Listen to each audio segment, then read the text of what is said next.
Hello, and welcome to the Creative Playing Podcast Network. Join us as we get to share some great convention panels we were able to attend at CoKoCon 2019 up in Phoenix, Arizona. Sit back and enjoy the show.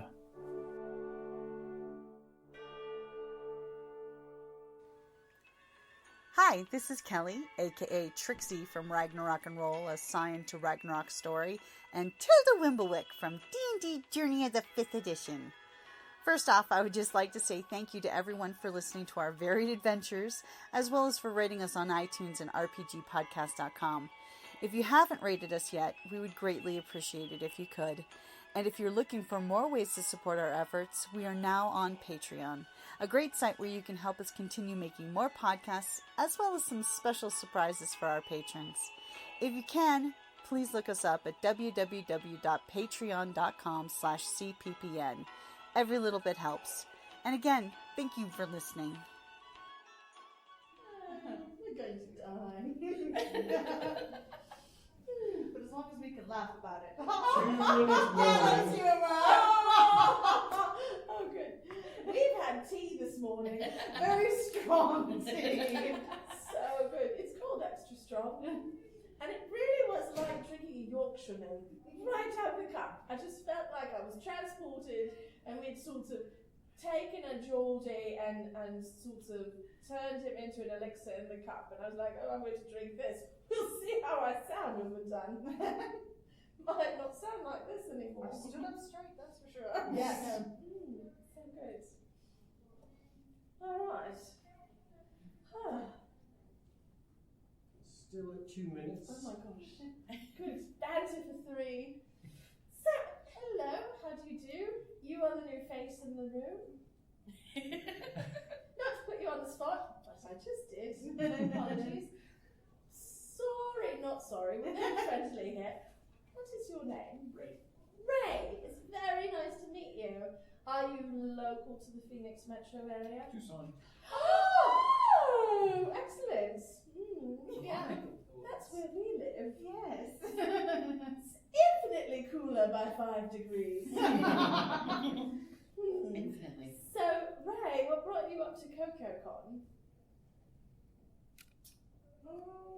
Chance to get away and geek out. Excellent. Get away, cool down. Get away. No, just getting away. Yeah. There's no cooling down. Did you come last year? Is this your first This is year? my first time. Oh, as is mine. Well, welcome. So lovely. Glad to have you. As a matter of fact, I won my tickets at a little thing in Tucson that we call Dickens Tea in December. Yes. If you're interested in a big tea party with lots of fun and friends, highly recommend it. It is time. All right, it's time. It's time. Dun, dun, dun. So, hello, everyone. Would you like to introduce yourself? Shall I repeat last night's performance? And give my sister I would prefer to breathe. So, hello. I am Temperance Everett, and I am, well, a questionable character. But I have been costuming for many, well, suffice to say, many years. And I'm overcome by how talented this lady is. And I am honored that she has asked me to join her on this panel. Starting out with the compliment duel. Yes, so I can't partake of the compliment also. Oh, so you just sneak one in. Yes, absolutely, because I'm sneaky. Thank you. So good. I'm overcome. So, I am Madame Askew. We're all going to die. That's what we hear about. Yes. So, my name is Madame Askew. I even remembered to my card. So exciting. I'm notorious for forgetting these and forgetting to introduce myself. And I'm just like, oh, we met. And people are like, no, I mean, we were in the room with you, but who are you? So, I'm very happy to be here with you, lovely people, at this early morning on a Saturday at Con. Thank you for rolling out of your boudoirs to join us to talk about death. Yes, So good. rather than death in the morning rather than death in the afternoon. Yeah. One of our favorite cocktails. So I have been sewing for a long time. I'm self-taught. I've been costuming in a more formal capacity for the last sort of 20-ish years. Temperance actually has much more formal training than I. I was self-taught too initially, but yes. Yeah, no. But then I did work in a professional costume shop for a while. She's so modest, I have to remind her of these things. But we do a lot of work together in Tucson. We work frequently in the workshop of Doom together, so we're grand collaborators. Yes. And we have a passion for Victoriana, which we express through steampunk fashion.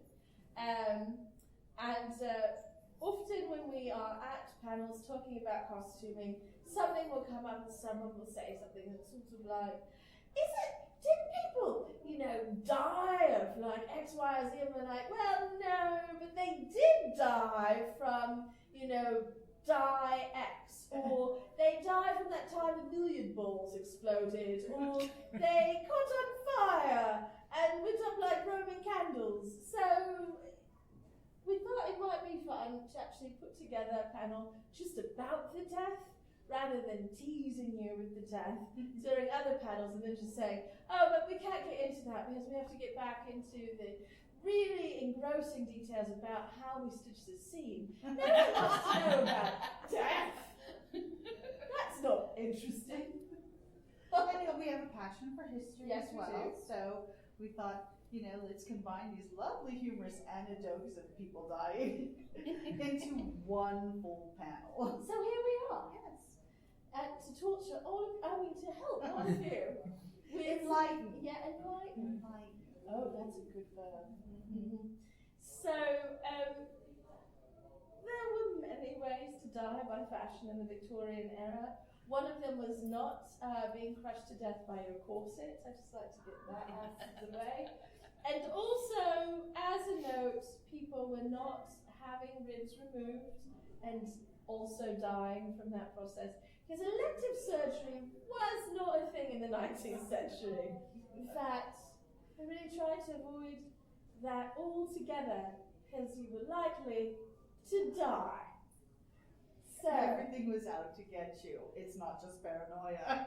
the interesting thing about the 19th century is how many people actually lived, Yes. rather than the ways they died. Well, It's it helped that they always- tried to have as many children as possible. Well, I mean, I think that was part of it. A war of attrition. Right, they're like, well, we better have 10 because we've got 20% survival rate.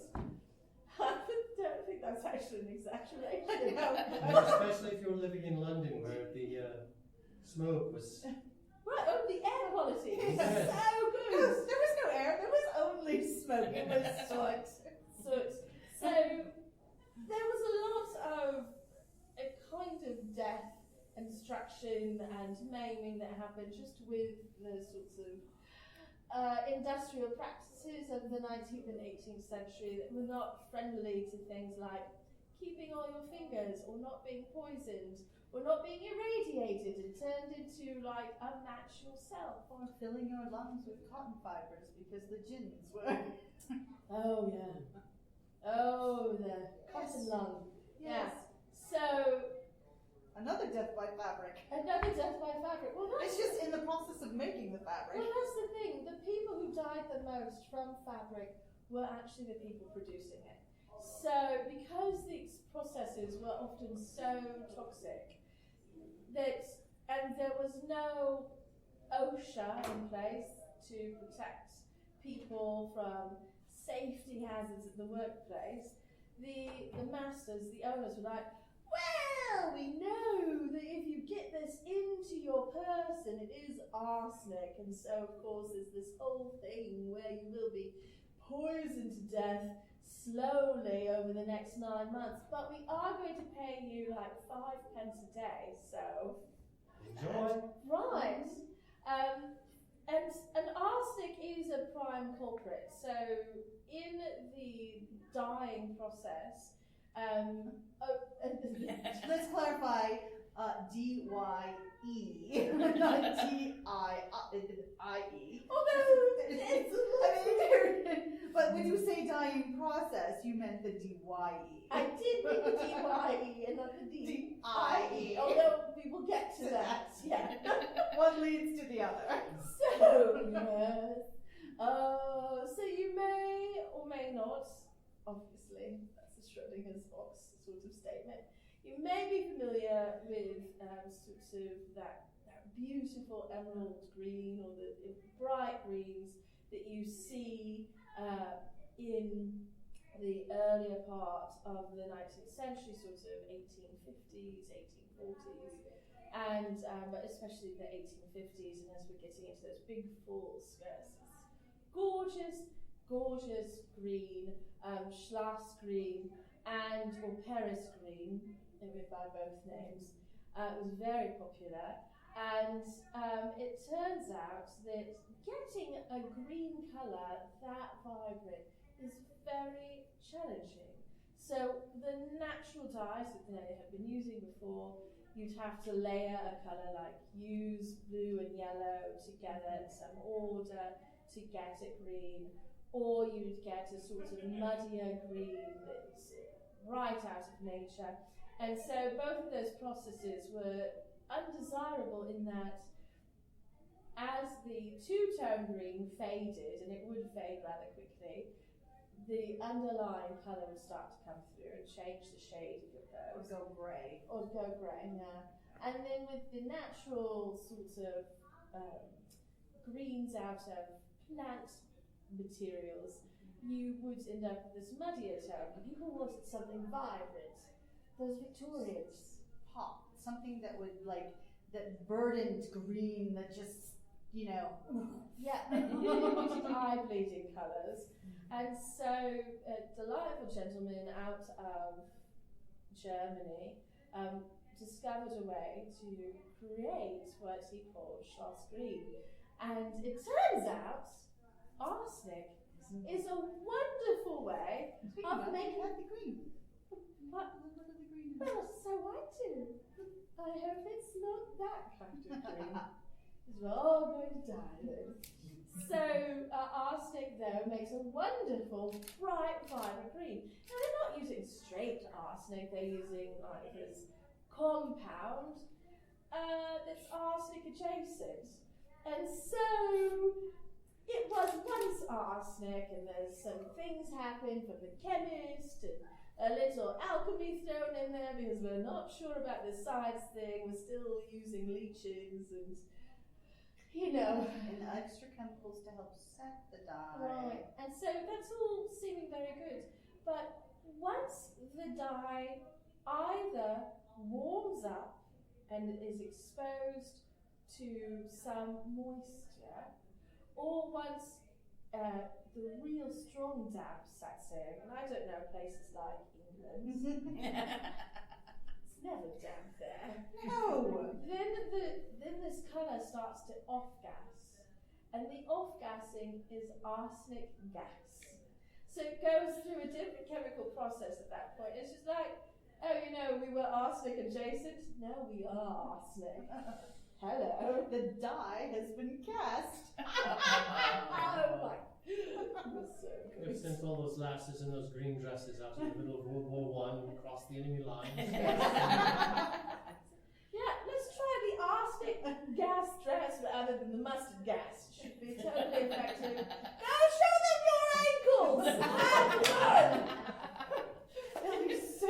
They'll be shocked and they will just take they'll take a big breath and then they'll die. And they'll gasp from shock, and then they'll be gasping from arsenic gas.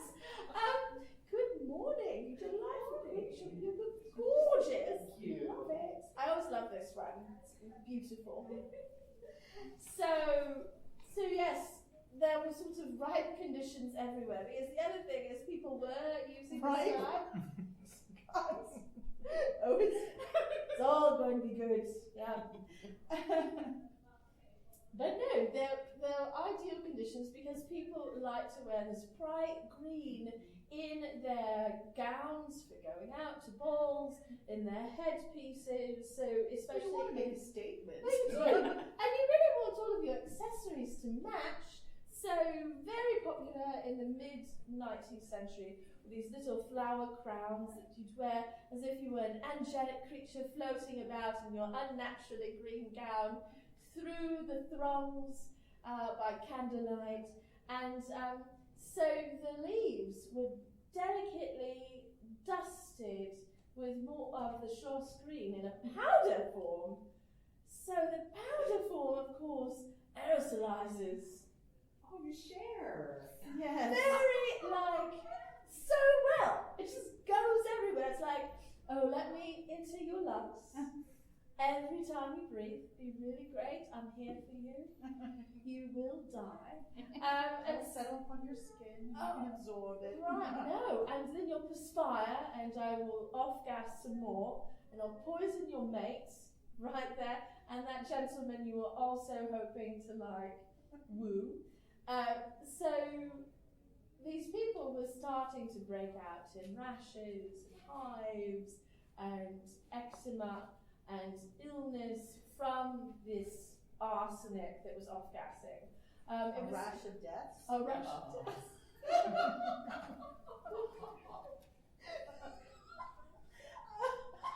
I'm not going to apologize because you will just have to get used to it. I'm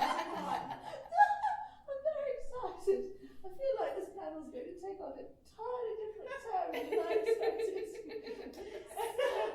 Let's keep death upbeat, people. We're the Pollyannas of death. So, oh God, where was I?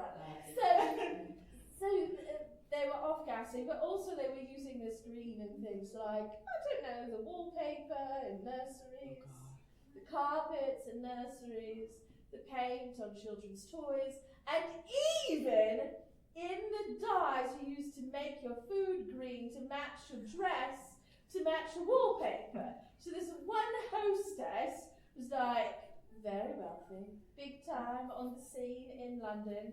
She's like, darling, Yes. I thought it would be very great as if our whole theme for this week's fete was Paris green. Of course, it is all the rage. Why, you're brilliant! It will definitely help you win the election in Parliament. Oh, yes. So, and they had this party, and they painted all the candies and the pastries and everything with the green, and people took them home to their children, as one does, and the children died from the green food colouring. As children do. As children do when you feed them arsenic in candy form. It's true. And then How would you resist in that form? oh my gosh, well, we're back to the 20% survival rate of childhood. If the measles don't get you, the arsenic will. Or the chemicals they added to your milk. Oh, that was not milk anymore. I don't know what it was, but it wasn't milk. So, the other thing that was happening, especially with the young and the elderly, was that because the wallpapers were infused with this dye in their nurseries, when they would start getting a little bit ill, they would be confined to nursery whilst they were getting better. Yes. And they usually kept the window shut. yes. If you were Yes. being, kept in. Just to keep out the bad humors. Yeah, so eventually they did discover that it was the off-gassing from the compound into arsenic. And the green dye, the Paris green, the Schloss green, began to fall out of favour. But not before this little flower girl, sort of like the little match girl, there's no... Oh, that's a totally different form of death. Yeah, there's no story about her. So this flower girl out of Paris, who had been dusting the leaves of all these crowns, started turning green herself. So her fingernails turned green, her skin got a green hue. She complained. Her manager was, sort of not about things like unionising and good working conditions. So he was getting 5 pence a day. That's a good deal, and porridge. No complaints. Get back to work. So the complaint started 6 months earlier than her eventual death, and by the time she died, her eyes had turned green, the whites of her eyes, and she started frothing green out of the mouth, went into convulsions, and passed away. And at the end, the newspapers were so delighted to report that she said her last words were, "All I see is green." So this set off a big investigation and an uproar about this Paris green dye. All of the debutantes and the fine ladies who were wearing the dresses were attacked and ridiculed for being, the source of death of these poor flower girls and these women making the fabrics. Do you think they ever complained about the chemist or the people who invented the dye? No, they did not. But those fellows continued to make a profit by turning their dye into rat poison. And so I believe even today you can find the same compound in rat poison. And dressmakers, florists, couturiers, especially in France, still consider green to be bad luck because of the death. They may not remember the details, but that sort of urban legend of the death by green lives on. So how many died dyeing your dress? I had 16 for mine. It's a good question, isn't it? And those women actually did suffer ill consequences from wearing those dyes that they were not aware came from the clothing. They really were breaking out in hives, getting ill themselves, because they were not facing the same magnitude of exposure. They didn't usually die, but they got quite ill. And it was reoccurring illness. They might start to feel a little better, but then it would just keep coming back. Oh yes, they'd be in their night clothes, hanging out in bed for a few days, and then, I'm feeling better. Let's get that Oh, you think they got time off? Well, if they were upper class. Yes. Or, as long as they weren't children being sent to nursery, right? Because then it's never ending. So It makes me wonder about Scarlett O'Hara in the green dress. Actually, I never thought about that, but yes. Oh, those green curtains were actually exactly the right shade to be in that family, that vibrant deep green. And so historically, they probably would have been full of Paris green to murder the people on old terror. So that place was cursed. That's good. Terror instead of terror. But the hunger for vibrant colours did not end with the Paris green incident. People still really wanted so much colour. It was a new era, it was a new age of adventure and exploration. In Europe, they were certain that science could solve many of these issues. But also in the course of adventure, people were going to places with things called mosquitoes and malaria. There are very few things to do for malaria except quinine. So, ye old gin and tonic is your perfect malaria sort of avoidance technique. Gin hour. Gin hour. Anti-malaria hour. So, but the thing is, the British Empire only had one source of quinine, and that was from Central America. So it was very dear, it was hard to get, and other places that had not colonized that area and pillaged the resources really had a hard time, because in imperialism you need to be first on the scene. Yes, well, it's all about the flag. Who gets their flag there first? Who's going to steal these resources? It's so hard. But it's very difficult to get get a good price on resources that your adversaries are stealing. So a young chemist in England, knowing that it was so hard to procure quinine, knew that there would be a wonderful market for a synthetic quinine. And so he started experimenting with synthesizing quinine in his home laboratory, which I'm certain was completely safe. Oh yeah. I'm certain that he used all manner of precautions and had a really good ventilation system Of course. and good chemical disposal practices. Because, no, probably not. So, his name was William Perkins, and he was failing a lot at the synthetic quinine. Just failure after failure. Poor Mr. Perkins. Yes. But did he not have a success? He did have a success. What was that success, madam? One day, whilst he thought he had failed terribly, his tube turned an ungodly tarish black. And he was feeling like he'd lost his glassworks as well as the chemicals. So he went in to try and clean out the tube, and as he put his rag in there to clean it out, his rag came out this sort of intense mauve, purpley mauve shade. Pulls it out, he's like, what happened? It was black in the tube, and now it's this colour? How did that happen? And then he tried to clean the rag off with some alcohol spirits, and the colour just went everywhere, and it set, and he could not get it out of the rag. And that's when he realised I've created a dye. he had made the first synthetic dye, which was mauvine. And he, being actually quite a bright young fellow, unlike, many people in science I know today who are more altruistic and not looking for profit, his first thought was, I could sell this to so many people and make so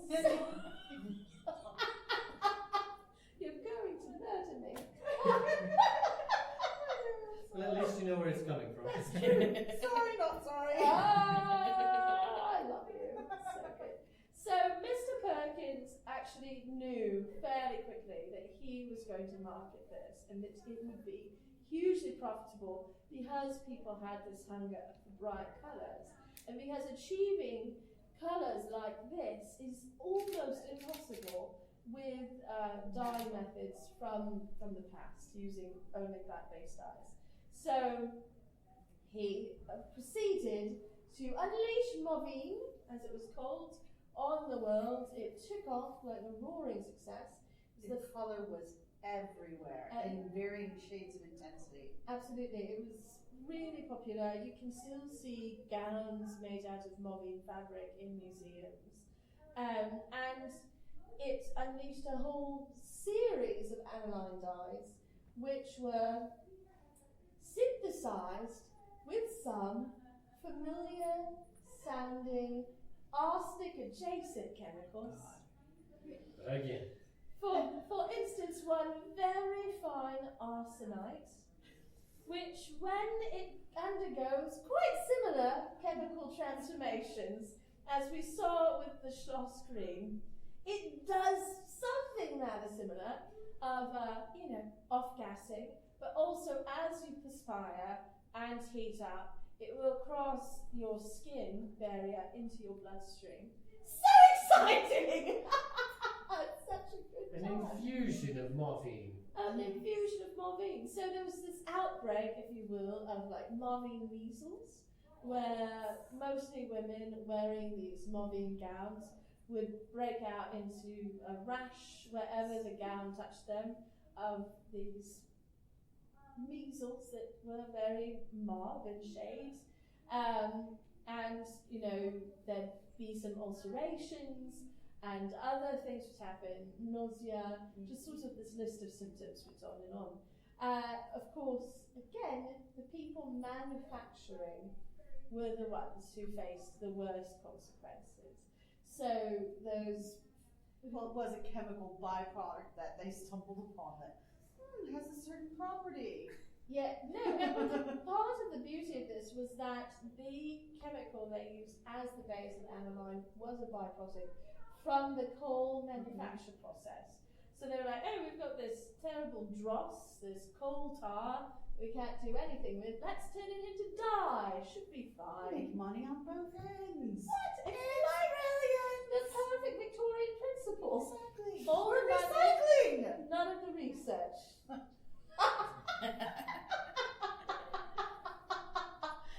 So, Moral qualms in there. None. So yes, these outbreaks of mobbing, measles, and so they sort of go through like the bright shades of the problem, and it wasn't every dye either, because people used different levels of practice, and so some of the fabrics and dyes would be produced in a better manner, and so they'd be less likely to off-gas, they'd be more settled. So you never knew what you were going to get. Money certainly did help, you got what you paid for in some circumstances, but not everyone was, I would say, on the up and up, as it were, with what they were marketing. True. I mean, but that was pretty much with all Victorian products of the age. Yeah. It's like, the more you paid, the more likely you were to get. However, if you were trying to get something so incredibly vibrant, and the demand is so high, Absolutely. one might be tempted to cut a few corners. I mean, it's Or a possible. lot. All the corners. More like a round Circle. circle. I like it. Trapper's eggs. Anyway, so they would put to bed one fabric issue only to have another pop up, as it were. So the mobbing measles sort of passes, and then rumours of how black stockings are murdering people arises. Well, black is a very difficult dye to colour to a sheet. To get a true black. I mean, Absolutely. most of it had been in greys or little, but to get like a true vibrant black, Deep black. dense. Especially one that will not fade quickly or run very hard. Mhm. And so the synthetic dyes were a brilliant opportunity to Get the saturated color. get a good black. Unfortunately, can you guess what one of the principal ingredients were in that black dye? Yes, arsenic. And so, as one wears Black death. black stockings, of course, one is putting them into leather shoes, and they are going to heat up, and you're going to perspire, and the black is going to, you know. No. Ladies don't perspire. We glisten. We glow. Mostly they were talking about working men dyeing from the stockings, although there were certain ladies of the working persuasion who also wore black stockings. Black was desirable because it didn't show the dirt. The oppressive dirt everywhere. And dirt was the least of your worries when you went on the street. So the black stockings were at first ridiculed as any sort of concern. Newspaper articles took this information as really, people are not dying from these. This doctor who's writing to us is clearly absurd. But more and more cases were reported. There was an outpouring of reports to the journals about, ulcerations and rashes and losing toes and illness. And so investigations were finally made. And that is when outside chemists who had not been selling the dyes discovered the issue with the arsenic. So this raised a huge ruckus in England, but also in parts of Europe, about the availability of arsenic and how easy it was to acquire. All you had to do was run down to the chemist and say, I'd like some arsenic, please. And the chemist would say, here you go. Would you like that in How blue much? form? How much would you like? Powdered, liquid. Yeah. Do you want me to paint your house with it? Get someone. So arsenic was very easy to come by for a household. People would use it for things like rat poison. And It was actually used in medicine. it was, definitely put some pep in your step or something. And they use many lovely things in their medication. So this I'm arsenic. noticing a common thread. Yeah. You think arsenic might be the problem? Right. I don't know. I feel like I'm jumping the gun, blaming innocent old arsenic. No, it can't be that. I'm here to blame the ladies for just wearing green. Let's just blame them. Yes. Can't be the dye. So, so they investigated and they found that in these aniline dyes, the same arsenite was present. It was part of the chemical reaction with the coal tar. And so there was a sudden, excitement in the parliament and other governing parties to put a kibosh on the widespread use of arsenic and to put some restrictions in place. However, the thing they did not restrict is how arsenic was used in any chemical industrial processes.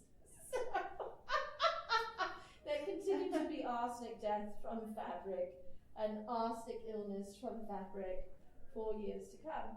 As a matter of fact, now we had pretty much called it arsenic green as opposed to Paris green. It's true. It has been redubbed. Yes, that's true. That is generally what we call it. Or at least we do. Yeah. So, I don't think that's common. I think it's catching on. It's catching on. We're about that. TM. So, but dyeing of dye was not the only way to dye the fabric. No, there was another very, very common way. Involved flame and explosions. So, in the past, it may surprise you to note that they were not wearing polyester and there wasn't flame retardant fabrics. It was all natural fibers. Well, gee, I'm awfully glad my fabric isn't going to melt. Well, I prefer not to be melted into my garments, but we will talk about someone who was.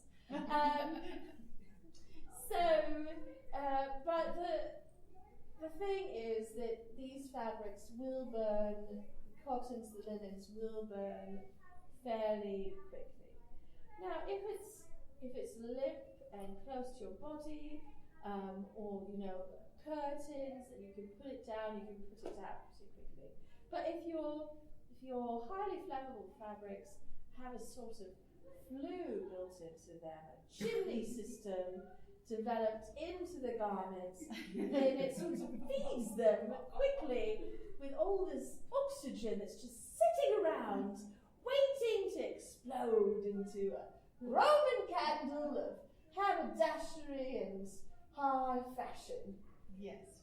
So hoop skirts were actually the very best way to feed a fire. Because you just were walking around in your very own chimney.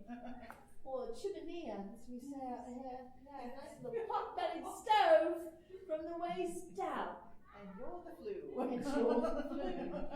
And these women were corseted, and they were wearing fairly heavy garments, and you can't really see your feet. You can feel them, but you can't see them. You just know that hoop edge is out there somewhere. And when you run into people, it's like bumper cars in fashion. Oh, hello. Hello. Oh, pinball when you hit the bumpers. Okay. Bing, bing, bing, bing, bing. So that's how you can tell your spatial awareness and just running into each other.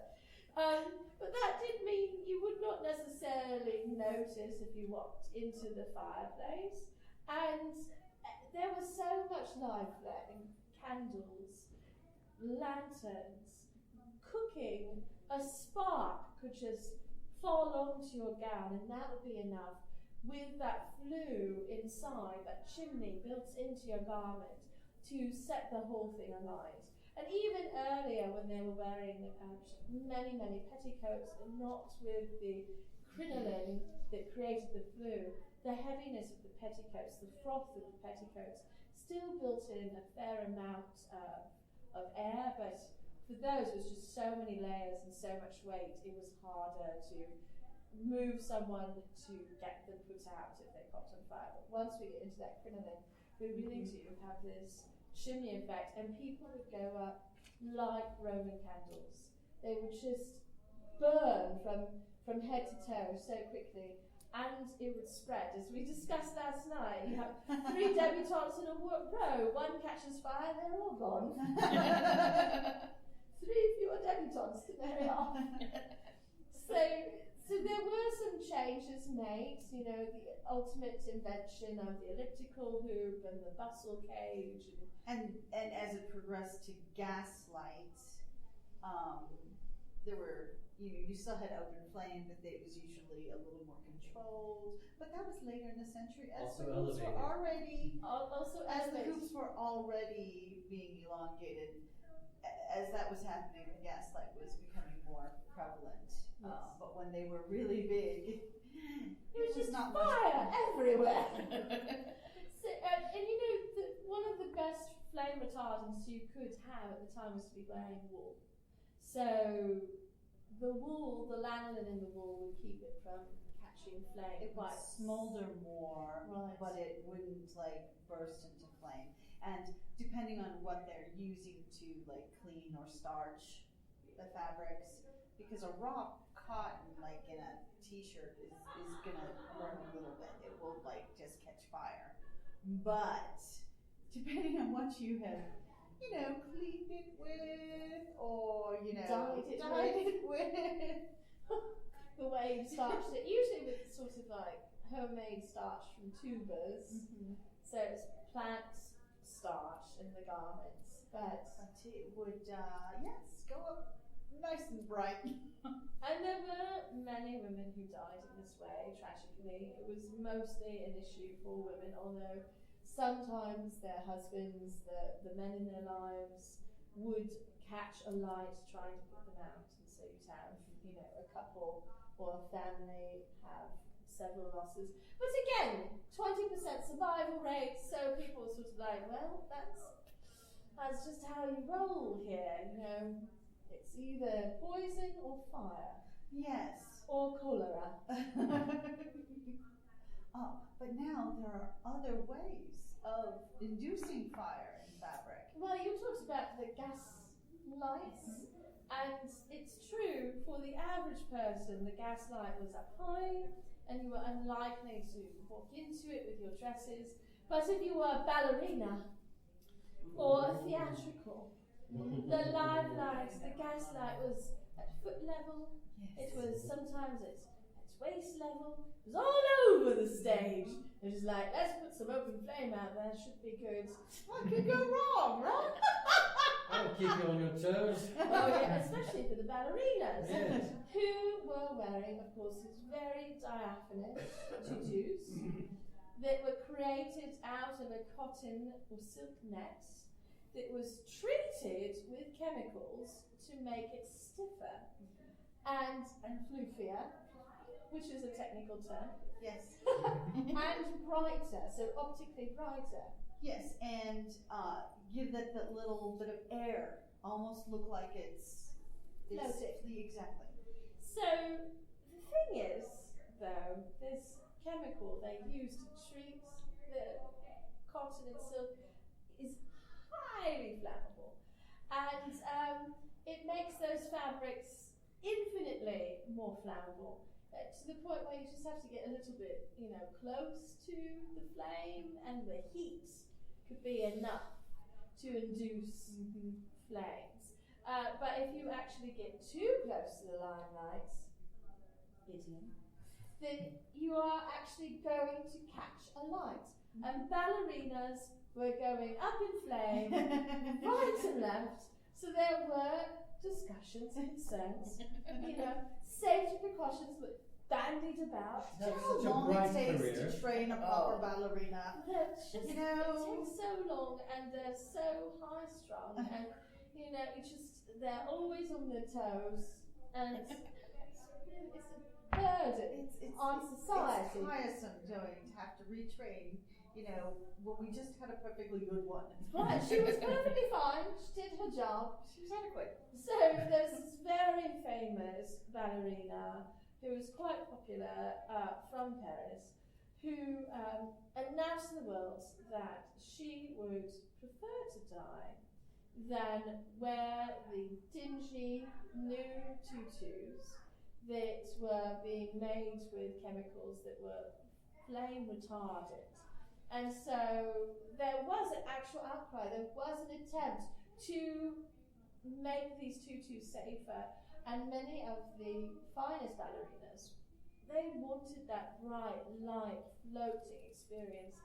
Their livelihoods were wrapped up in being seen as beautiful, being desirable on the stage, looking their best. They were often responsible for their own costumes. Same in the opera, you brought your own costumes with you. You paid You often had your own dresser that you. Right. So this one particular ballerina, though, she announced that on opening night, at minimum, she would always wear the traditional tutu, so that her opening could be as good as possible. And not only had she announced that she'd rather die than wear the old ones, but then she thought she'd tempt fate some more, and she'd do a ballet about a ballerina who's a moth who gets too close to the flame and dies in the flame. Oh. Yeah. No. Art imitating life. We all know how that goes in a D&D game. You make those statements, and you roll your 20-sided die, and you Critical fail.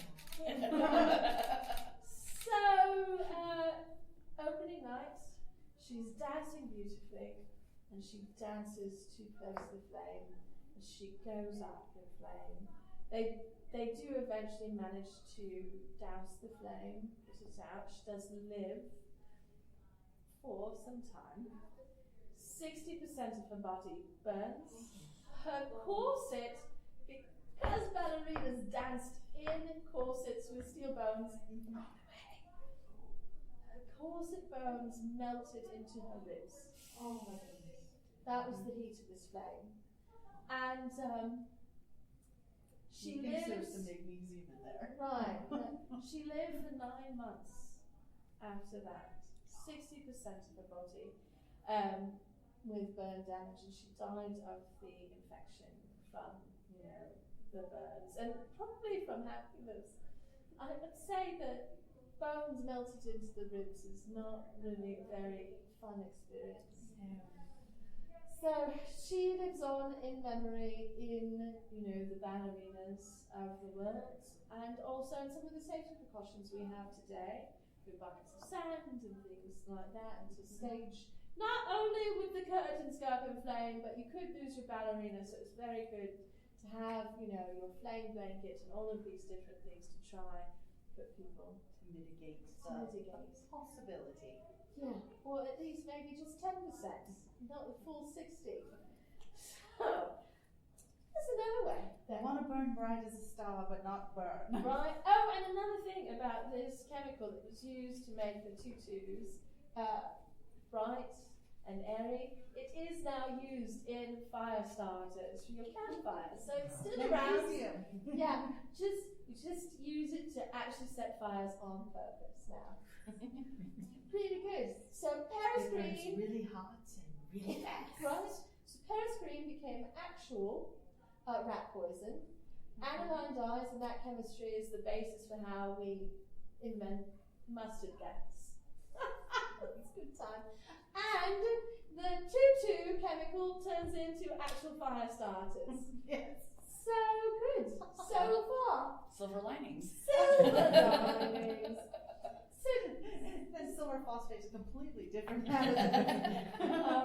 yeah, good times. More death! Death. So, Temperance, Yes. there is yet another way by which one might die in fiery death. Oh, or yes. passion. There was a new invention called celluloid. Oh, yes. Oh, this fantastic plastic that can be made into so many things, especially accoutrements. It was the first plastic, It wasn't really was. was. I believe it was invented by an American gentleman. However, I believe it was a British gentleman who took it and sort of ran with it. Sort of an Edison Tesla sort of I might have that experience. backwards. I'll have to research. But they discovered that by making this plastic celluloid, it can be formed into and look just like ivory, which of course was exceedingly expensive.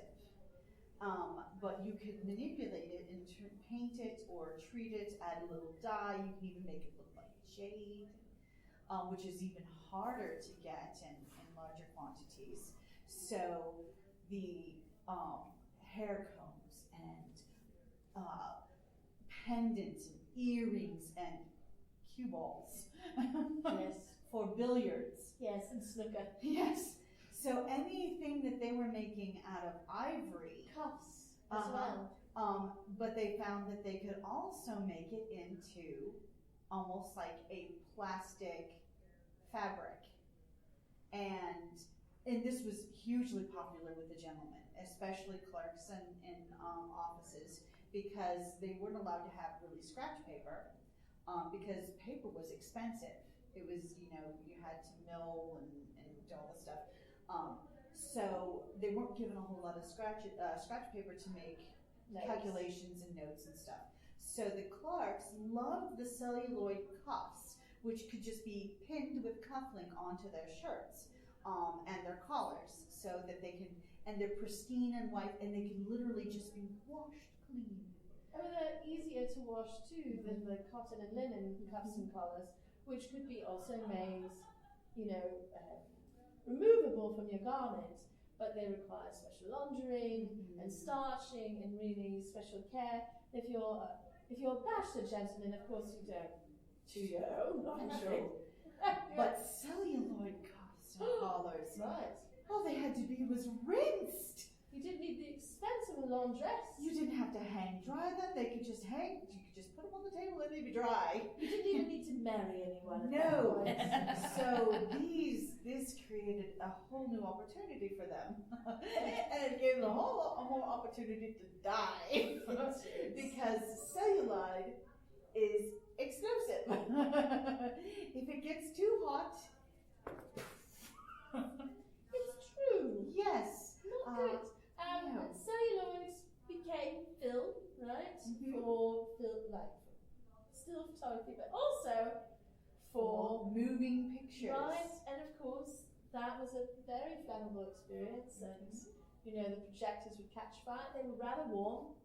It's a bit that whole incandescent light bulb. The bulb, yes. Really wants to set things on fire. Usually it was not too bad as long as you didn't have too many. You might just burn up that wall or melt or something.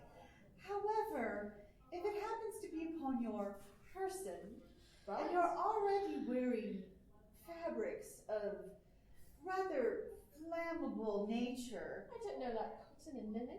Oh yes, or treated with flammable dyes and other concoctions. Those things. Perhaps getting a little close to that flame might not be the best idea. Right. Bad life choice. Right, it's right on your hands. Yes. It's right there. I mean, so many cameo brooches, jewelry of all sorts. Haircuts. And they were sometimes even used in trims. There is actually a story of a woman who had some on her dress, and she got too close to a fire, and she too went up like a Roman candle in no time. And it's a lot like the magnesium and stuff they would use for. It goes up fast. I mean, there was some knowledge that billiard balls would explode. Thank you. But they sort of took it in stride. Oh, we had a little explosion at the snooker table last night. It's fine. It was a cracking good time. They still thought it would be a really grand idea to turn that into things you could wear and all them. So what have we learned about the means of death in the 19th century? Be careful of dye, you'll die, and be careful of flame, because you'll go up in flame. Yeah, Don't get too close to the fire. Bad idea. And washing things before you wear them takes on a whole new importance, right? Because you do want to maybe get some of those chemicals out. Yes, and if you do, say you're going to a thrift shop or an antique store or something, and you see something that is antique, like a hair comb or a mirror or those type of things that looks like it's made out of ivory, just be extra careful because it could be celluloid. Yeah, don't use it against the flint and steel for funsies. That's a bad plan. Yes. Maybe so don't see if you can melt it by the stove flame. Yes, just be careful because they are still out there.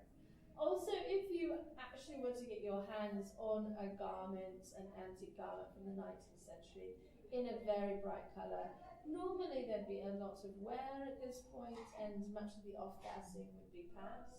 There would not necessarily be a high percentage of the arsenic left. I still wouldn't lick it. No. And I probably would wear gloves as a precaution. As I am not a chemist, I would actually take lots of precautions to make sure not to poison myself or others. Mask is not a bad idea. Steampunks have it right. Yeah. Protective eye gear, gloves. Safety first. Safety Wear your first. goggles. Yes. Oh my gosh, that needs to be like a steampunk poster. Mr. Springer. Needs to be a thing. So, any questions before we wrap up? We have a few minutes left. No, you've been so informative. Oh, well, you know what, there is another thing, Oh. for death by, I mean, just in general. Be careful with your skirts on stairs, ladies. Tripping. Jangled, yes, can lead to many deaths. Stairs, dying on the stairs in Victorian England was very common, especially for the lower classes where the servant stairs tended to be much steeper. Or if you were in a tenement and it was sort of like Yes. this narrow close that you had to get And through. rises could be varying heights. They didn't have quite the standards today. Yeah, again, we're back to that no standards and regulations thing. So,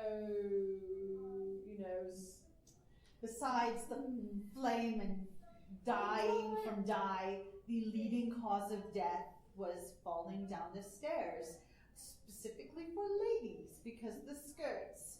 And you're trying to climb an uneven stair or a very, very narrow stair with an unusually small tread would often lead to And you death. probably can't see your feet. Nope, you cannot see your feet because your skirts are too big. But and your corsets. Yes.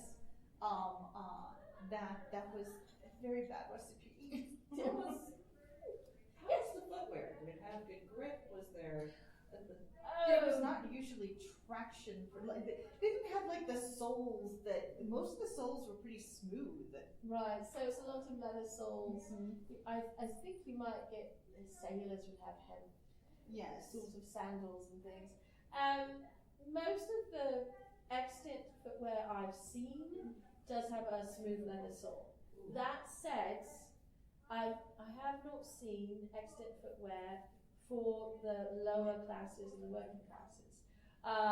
Rubber was sort of discovered and used for industrial purposes starting in the 1850s, I think. So you would get rubberized fabrics, you would get rubber on things. So it's conceivable, I don't know again for certain, I can theorise however, that rubber could have become in use for things like treads on feet. You'd also get things like hobnails on working boots to give some traction.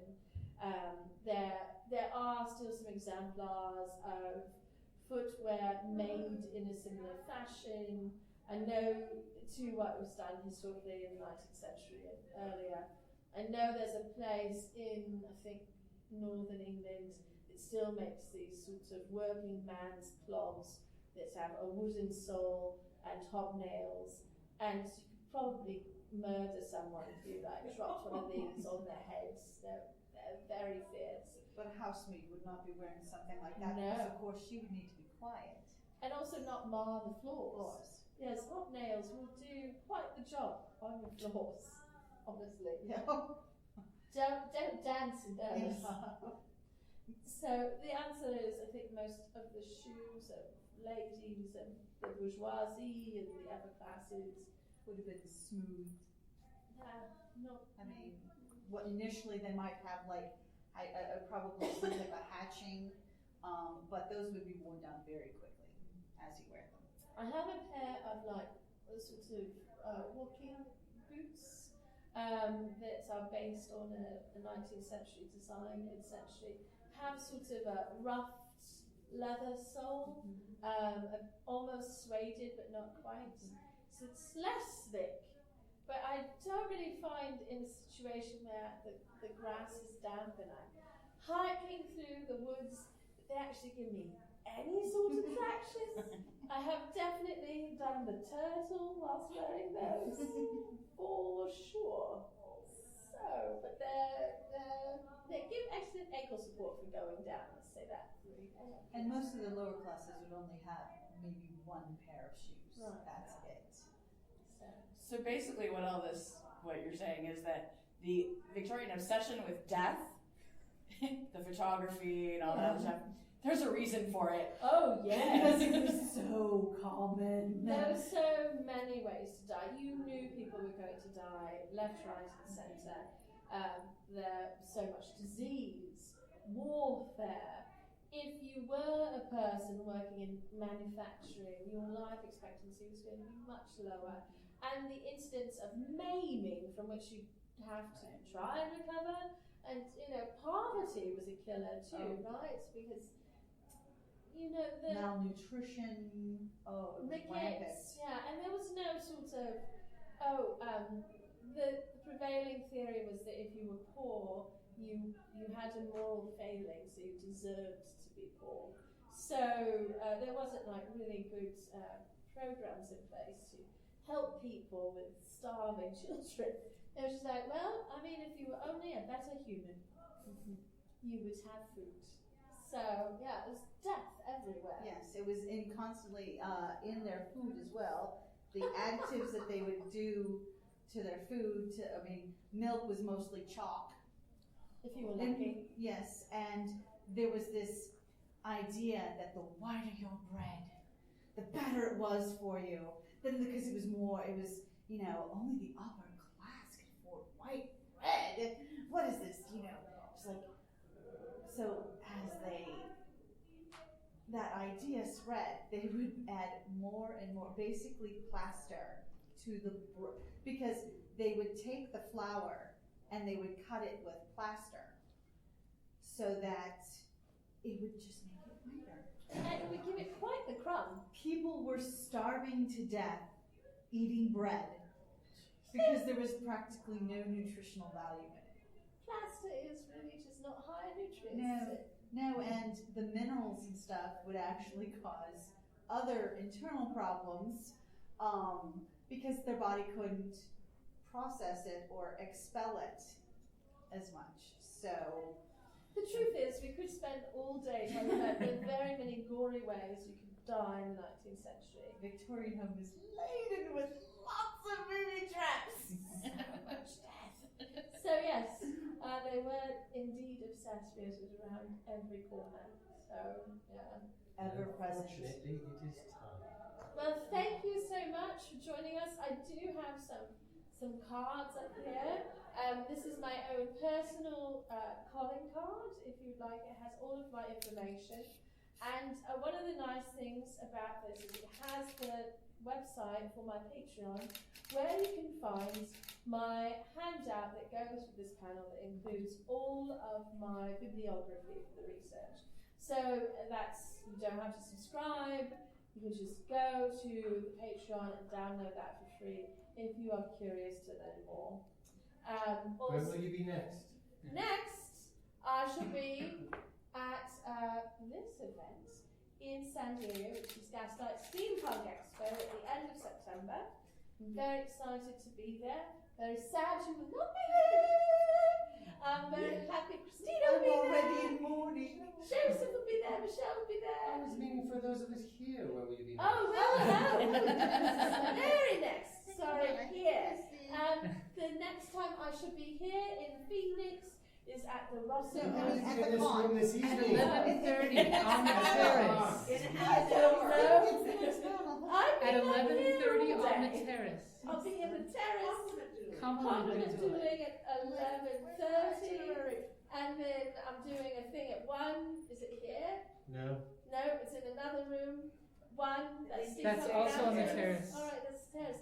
Be back here at 9 tonight. For Torrid Tales of Tea. Yes. Thank you. Another lovely jaunt through history. Yes. Oh, we love our history. There will probably be So some you'll stuff have a there. busy day today. Yes, I will. Like, what do you mean there will be bags everywhere? All day. Where will You your are talking to a entourage time be able to traveler. follow you? Right, thank you. Thank you, James. So, thank you all for joining us. Do come pick up cards. I also have a bookmark for TASCon, which is a convention in Tucson in November. I run the costuming track for TASCon, and I will also be doing some panels. So we'll another way to die when a friend stabs you in the neck. That's okay, I still This love you. side. I know. Thank you. You would have seen me weeping on the floor if you did with the other side. Please always sit on this side of me today, so I don't accidentally stab you. This is the last one I'm on with you, so. All right, good. So that's us. Thank you so much. Thank you, James. Thank you, CoKoCon, for letting us do this panel. And please do pick up the bibliography. It's really fun reads. So, cheers. We're gonna pack up.